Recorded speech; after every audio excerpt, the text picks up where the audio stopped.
బలపరుచుకుంటారని దేవుని వాక్యం చేత అంట. దేని చేత?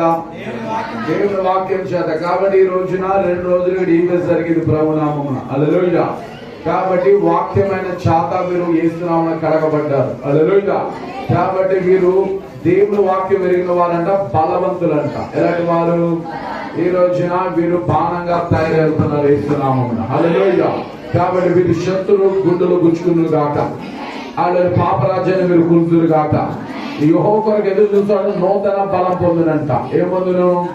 నూతన బలం పొందును. దేవుని కొరకు ఎదురు చూస్తే మనం ఏం పొందామంట? మనము నూతన బలం. ఏం పొందామంట?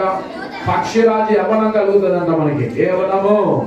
పక్షిరాజు వలె ఎగురుదురు గాక, సదులు ఎదుగుదురు గాక, లోకంలో ప్రతి చీకటి తొక్కే విధంగా ఎదుగుదురు గాక. హల్లెలూయా.